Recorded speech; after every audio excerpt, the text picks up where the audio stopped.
وہ کیا ہیں؟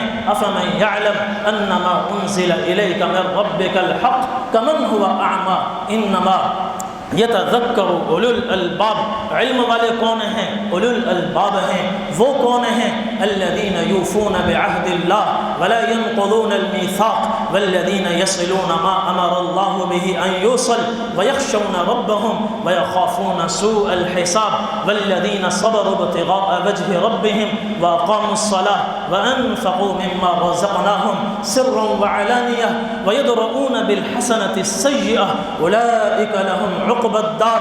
یہ اللہ نے نقشہ کھینچا ہے اہل علم کا، کتنی نو صفات اللہ نے بیان فرمائی۔ کبھی ہم نے غور کیا ان میں سے کتنی صفات آج میرے اندر ہیں اور کتنی صفات آج میرے اندر نہیں ہیں، اور ہم سمجھتے ہیں ہم دین کے بڑے علم بردار ہیں، ہمارے دم سے دین کا نظام چل رہا ہے، ہماری وجہ سے آج دین زندہ ہے۔ ایسا نہیں ہے۔ ایک صحابی نے نبی کریم صلی اللہ علیہ وسلم سے شر کے بارے میں پوچھا، شر کیا ہے؟ آپ خاموش ہو گئے۔ انہوں نے پھر پوچھا یا رسول اللہ شر کیا ہے؟ آپ خاموش ہو گئے۔ پھر پوچھا شر کیا ہے؟ آپ خاموش ہو گئے۔ پھر فرمایا لا تسألونی عن الشر وسألونی عن الخیر۔ خیر شر کے بارے میں مت پوچھو، خیر کے بارے میں پوچھو۔ 3 دفعہ فرمایا شر کے بارے میں مت پوچھو، خیر کے بارے میں پوچھو، شر کے بارے میں مت پوچھو، خیر کے بارے میں پوچھو۔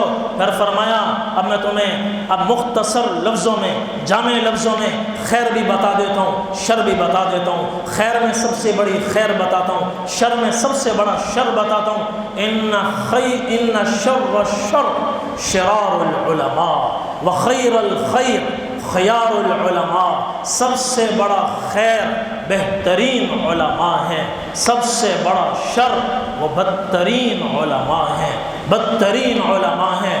ان من شر الناس عند اللہ منزلۃ یوم القیامہ۔ اللہ کے نزدیک قیامت کے دن سب سے گرا ہوا انسان کون ہوگا؟ عالم لا ينتفع بعلمه۔ وہ عالم ہوگا جو پڑھتا پڑھاتا خوب ہے، تقریریں خوب کرتا ہے، مگر اس کی زندگی میں پڑھے ہوئے کا عمل نظر نہیں آتا۔ یہ سب سے گرا ہوا